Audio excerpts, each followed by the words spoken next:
Olá, muito boa noite. Está no ar o Cuidando de Você. Mais uma oportunidade para a gente falar sobre saúde, bem-estar e qualidade de vida. Nesse encontro diário, segunda a sexta-feira, nós temos o programa que é feito como ferramenta para você ajudar alguém ou se ajudar a cuidar da sua saúde, bem-estar e qualidade de vida. Estamos ao vivo pela TV Rio Doce, canal 6 da TV Aberta, canal 10 da TV a cabo. Também estamos ao vivo no Facebook e no Instagram. Então eu peço que você, além de assistir, compartilhe esse link, compartilhe essas lives para que outras pessoas sejam alcançadas com essas informações. É a prestação de serviço que a TV Rio Doce leva até você, que é o Cuidando de Você. No programa de hoje, vamos falar sobre algo fantástico, mais uma vez, né? Mais uma vez, a voz, a fala é temática, é tema, é pauta do Cuidando de Você. Afinal, né, a comunicação através da fala, ela é vital, ela é importante em todos os setores da vida. Principalmente quando a criança está ali se desenvolvendo, a fala, os pais ficam atentos, ficam tentando de alguma forma entender, ajudar a falar, né, aquela comunicação se tornando verbal, né, falada com os filhos é muito importante. Por isso, nós convidamos uma profissional que está aqui conosco, que atendeu o nosso convite, e vamos falar sobre desenvolvimento da fala. E quem está aqui conosco é a fonoaudióloga Gabriele Neto. Gabriele, boa noite, obrigado por estar conosco. Eu que agradeço o convite. Pois é, falar, né, é uma das formas mais utilizadas de comunicação, né, e está inerente no ser humano, né? Então a gente gostaria de entender primeiramente como que se dá esse processo de fala. Então, para a gente começar falando da fala, a gente tem que saber diferenciar a fala e a linguagem. A fala é a comunicação propriamente oral, verbal que nós fazemos, né? O som saindo mesmo. E a linguagem, a fala é um tipo de linguagem, né? Mas a linguagem não é só fala, é o que vem antes. É toda aquela sinapse, aqueles processos, as questões que vêm antes da fala propriamente dita. O que a gente tem que fazer antes para no final sair esse fator verbal, né? E a fala seria um processo, como que se dá esse processo? Por exemplo, tem a linguagem, você disse lá na mente, a cultura, e tudo que envolve a linguagem, e aí vem a expressão da fala. Mecanicamente, por exemplo, como que se dá esse processo da fala? Então, a fala, né, a voz também, são o ar que sai dos nossos pulmões, basicamente. Ela vai passar pela prega vocal e vai ser ressonantada nas cavidades orais. Ou então, né, dependendo se for uma voz mais anasalada, uma cavidade do nariz, uma ressonância um pouco diferente.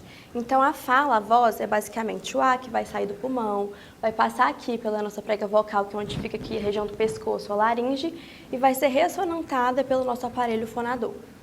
Então, já esse processo, ele começa, é claro que não tem como você, né, cravar, a partir de tantos meses já vai começar o desenvolvimento da fala numa criança. Mas, em média, quando que começa já? E o que a gente pode entender como fala numa criança? Então, trazendo um pouco de volta para a questão da linguagem até, antigamente a gente falava muito, cada criança tem seu tempo, pode esperar, tanto essa questão do desenvolvimento da fala como da linguagem. Hoje a gente sabe que não é assim e que tem uma coisa que a gente chama marcos do desenvolvimento. E temos os marcos do desenvolvimento da linguagem, propriamente dita. Então a gente pode começar ali de zero mesmo, a criança nasceu até os 3 meses, ela vai se comunicar basicamente através do choro. Aquele, o choro da cólica, o choro da fome, aquele que a mãe entende, assim. Mas então ela vai se comunicar basicamente através do choro, ela vai perceber quando alguém está de frente para ela, vai rir. Aí depois dos 4 meses vai começar a aumentar mais o balbucio, papar, mamar, vai começar a apontar, na verdade com 6 meses vai começar a apontar. Aí vai passando por todo o processo, a fala mesmo, nas primeiras palavras, a gente espera que a criança forme a partir de 1 ano. Que ela vai falar mamãe, papai, vai começar a entender alguns comandos mais simples, manda beijo, dá tchau. Então a questão, assim, numa criança que a gente fala, né, que é esse marco, esse padrão de normalidade, digamos assim, seria por volta de 1 ano que a gente espera as primeiras palavrinhas. Mas, claro que há casos, né, que começam antes, né? Começa antes e casos também que começam depois. Né? E com relação a essa fala, né, ao desenvolvimento da fala propriamente dito, como que os pais, responsáveis como um todo, podem ajudar nesse desenvolvimento das crianças mais novinhas? Assim, eu falo, até mesmo em sessão de terapia com alguma criança, eu falo que 90% da terapia acontece em casa. Porque ali a gente está 1 vez, 2 vezes na semana, 40 minutos, 1 hora com a criança é muito pouco tempo. Então, a gente está ali para dar uma orientação e instruir o pai a continuar essa estimulação em casa. Então, a gente pode começar do básico, conversar com a criança. Muitas vezes a gente acha que a criança não entende, ela é muito novinha, mas a verdade é sempre falar o que está fazendo, por que está fazendo, colocar gestos associados à sua fala, para ela começar a interligar também uma ação àquilo que você está falando. Assim, são várias estratégias, na verdade, que a gente pode estar utilizando, mas a estimulação, na verdade, que 90% acontece em casa. Agora, quando deve-se acender um alerta? Você falou que, em média, por volta de 1 ano, a criança já fala, né, algumas palavras, alguma coisa. E quando há alguma situação, em que momento os pais devem ficar assim, eu acho que tem alguma coisa que não está muito bem, eu tenho que me procurar alguma ajuda em relação à fala? Que tempo? Então, a gente se baseia através desses marcos, né? Desses marcos. Como que a gente fala que uma criança tem ou não um atraso de fala? É uma criança de 2 anos que não fala nada, então já pode te garantir que ela tem um atraso sim na fala. Então, uma criança que não tem intenção comunicativa, aquela criança de 1 ano e meio que não fala nada, mas que nem balbucia, não tenta te chamar, não aponta, ou quando você chama ela não olha, ou quando você aponta ela não olha. Assim, são vários fatores que a gente observa, né, tanto na clínica, mas o principal, assim, para os pais, uma criança que não balbucia muito, aquela criança que fica mais em silêncio, aquela criança que não aponta o que quer, que não consegue se expressar direito. Muitas vezes a criança acaba ficando nervosa por conta disso.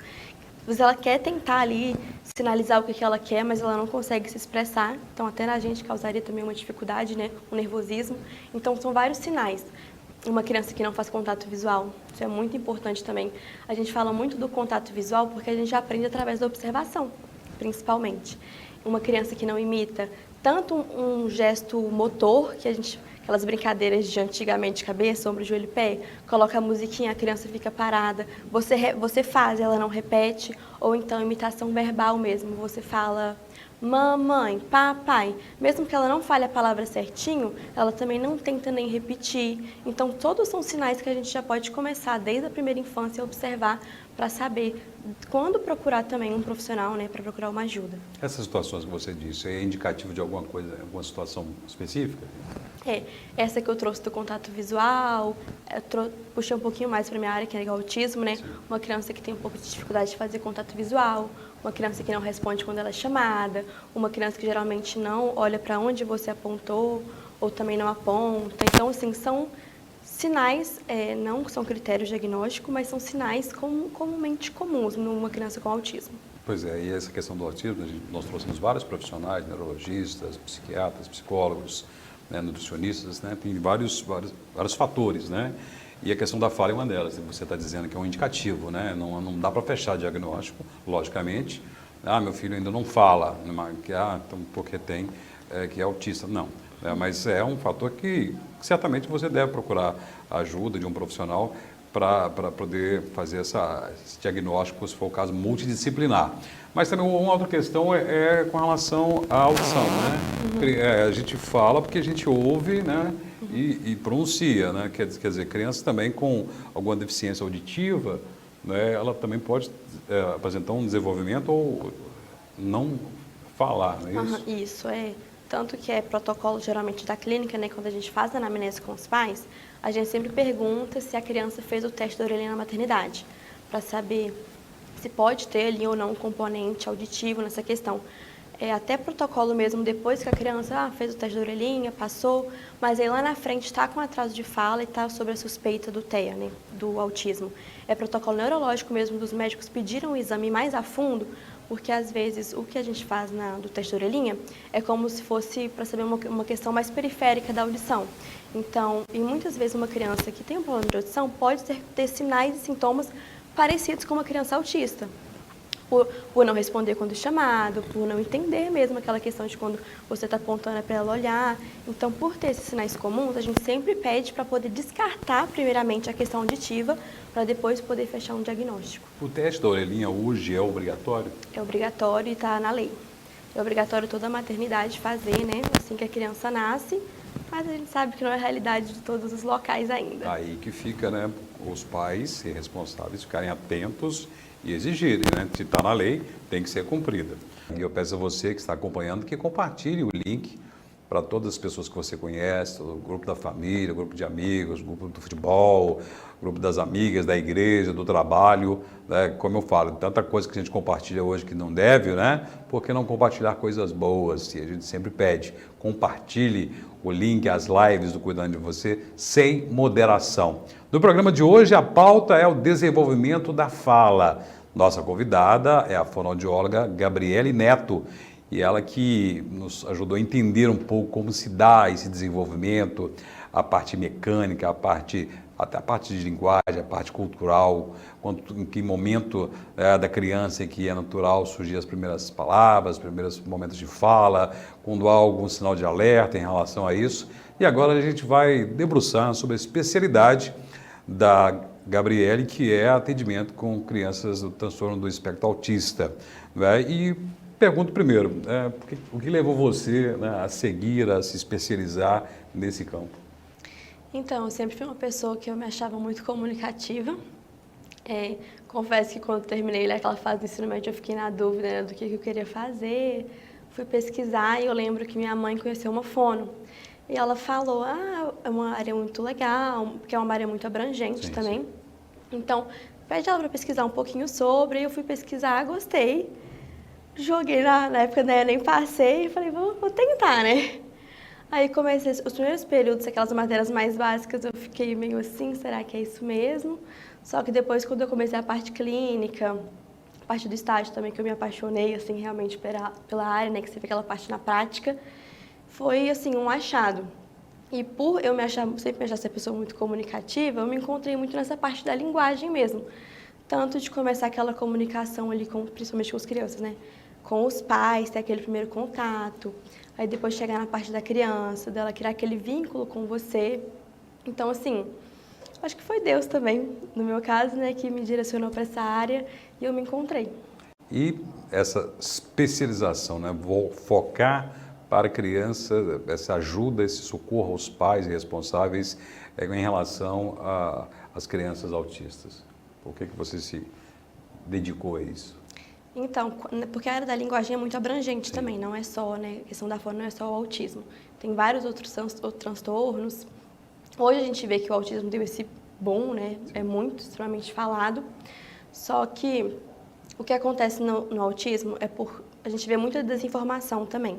Até mesmo um certo preconceito ainda existe, algumas crenças capacitistas, limitantes.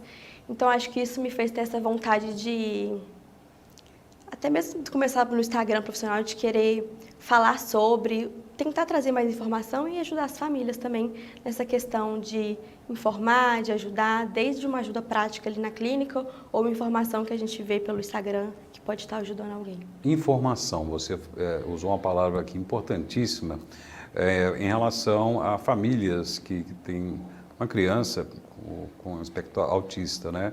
É muita informação que elas precisam. E graças a Deus que elas têm chegado de forma muito mais corriqueira, muito mais rápida, inclusive em profusão, veículos de comunicação, as escolas têm falado, políticas públicas têm aumentado, tem que melhorar muito ainda, mas profissionais têm se especializado, como a própria a Gabriela, estivemos aqui com a nutricionista semana passada, a Aniele também se especializou em crianças autistas, que bom, né? Mas tem que melhorar muito mais, porque a informação é vital, porque a desinformação, por outro lado, ela causa uma preocupação, um pânico muito grande em pais, né? Quando há ali, você falou algumas características, né, de crianças autistas que tem na fala um problema de desenvolvimento, quando fecha o diagnóstico, aquele desespero, e agora? O que fazer? Quando levam uma criança até você com uma dificuldade de fala ou já com um diagnóstico de autismo fechado, qual o tipo de intervenção? O que você faz para ajudar essa criança e esses pais? Então, eu trabalho muito com o ABA, né? Que é uma ciência da análise do comportamento, que é muito conhecida. Ela não é voltada só para o autismo, ela é utilizada para outros transtornos também, mas ela é muito utilizada no autismo também, porque é basicamente uma análise do comportamento que a gente vai fazer. Primeiro a gente vai observar aquela criança, né? Vai conversar com os pais, vai entender aquele contexto todo e vai ver o comportamento dela. Qual comportamento está em déficit ou qual comportamento está em excesso. Um exemplo é uma criança que não fala. O comportamento dela tem esse atraso de fala, então esse déficit é do atraso de fala. Ou, por exemplo, uma criança que às vezes fala, mas tem uma desregulação muito grande em algum ambiente. Então, esse comportamento está em excesso. Então, a gente observa esses comportamentos, tanto em déficit quanto em excesso, e vai trabalhar em cima disso. Tanto para esse comportamento ser extinguido, se for um comportamento, né, que não está de acordo com a questão da comunicação, ou então para instaurar um novo comportamento.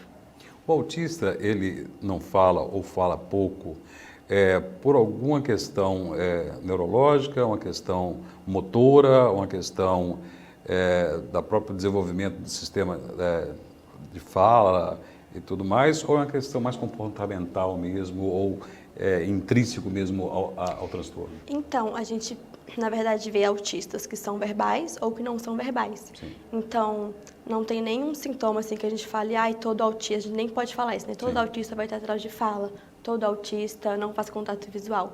São sintomas aparentemente comuns, né? Mas não quer dizer que todos vão ser assim. Tanto por uma questão neurológica, também, né? Por uma questão, porque a gente sabe que o autismo, ele não tem a ver com fatores emocionais, tem a ver com o desenvolvimento da criança mesmo. Então, e também tem algumas questões no autismo que elas podem estar envolvidas com alguns outros transtornos. É muito comum alguns autistas terem apraxia de fala, que é um transtorno realmente motor.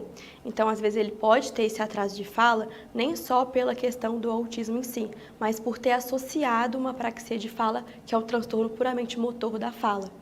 Então, realmente, só fazendo a avaliação, o diagnóstico com o profissional, para a gente saber certinho, né? Se é por conta do atraso de fala, por conta do autismo, ou por conta também de algum outro fator associado. Bom, a gente sabe que o autismo, né, famílias que têm um diagnóstico fechado já de criança autista, ou no passado nem tinha o diagnóstico, né, ficava ali enclausurado dentro das famílias, dentro das casas, sofrimento dessa criança, depois do adulto autista, né, da família como um todo, a sociedade com preconceito, né. Hoje a gente vê que as coisas mudaram bastante e há muitos profissionais que ajudam nisso, como a fonoaudióloga. E que tipo de resultados, né, podem ser colhidos em crianças autistas que apresentam uma dificuldade no desenvolvimento da fala? Que tipo de resultados que você já testemunhou ou que pode nos dizer aqui que são colhidos? Então, eu falo assim, para mim, cada pequeno passo já é uma vitória, ainda mais quando se trata de uma criança autista, porque às vezes aqueles pais ficam a vida toda, meses, anos naquele tratamento, porque o tratamento vai servir para a gente buscar mesmo a diminuição dos sinais e sintomas da criança, no caso, né? Então, assim, uma criança, por exemplo, que chegou para mim novinha, vou até falar um caso, na verdade, uma criança que eu comecei a atender aqui, que ela se desregula muito no ambiente. Então, assim, até para você trazer para a sala para fazer a terapia é muito difícil, porque ela acaba vindo chorando, acaba vindo batendo. E eu entendo, porque é um ambiente totalmente novo, ainda mais no início, que ela não tinha vínculo nenhum comigo, ela não me conhecia. Várias pessoas, aquela sala que ela nunca foi, então realmente é muito difícil. Se para a gente às vezes é difícil estar num ambiente novo, imagina para uma criança que tem uma questão ambiental também, né, instaurada.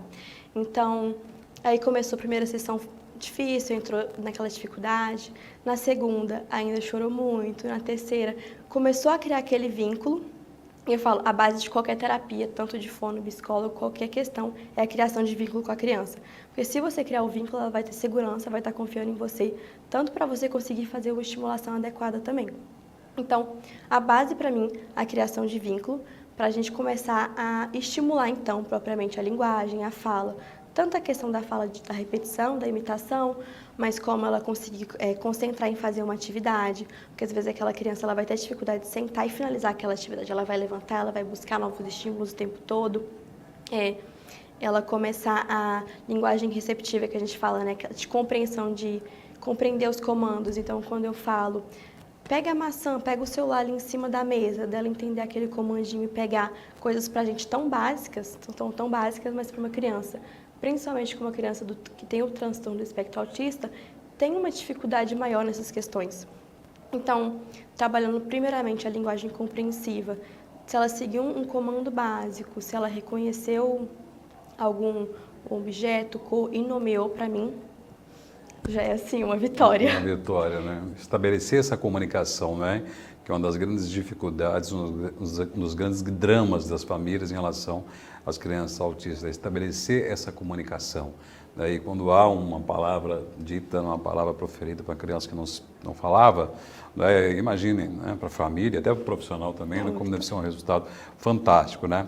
Nós estamos chegando ao final do programa, eu gostaria de divulgar aqui o Instagram da Gabriela, porque lá tem muitos casos, muitas informações, muito didática, inclusive, parabéns pelo trabalho que você faz, inclusive. Divulga para a gente o seu arroba profissional aí, por favor. É @fonogabineto. @fonogabineto, vai lá no Instagram que você vai ter lá muitos vídeos, muita informação que ela trouxe aqui, logicamente muito mais, não é? Eu gostaria de deixar aqui o Cuidando de Você aberto para novas vindas suas aqui, para a gente falar, porque um campo é muito grande, né? Tem muito ainda a ser falado, não é? Pode me chamar que eu venho. Muito obrigado, Gabriela, prazer te conhecer, que agradeço, tá? E a você, pai, você mãe, você que está aí nessa luta, né, professor e tudo mais, sabe que tem uma profissional aqui específica, né, especializada nesse cuidado que é multidisciplinar com a criança com transtorno do espectro autista. E a você que acompanhou o nosso programa, pegou no final, não tem problema, vai lá no Facebook, a live já está salva e compartilhe também. Muito obrigado pela sua audiência, continue na programação aqui da TV Rio Doce.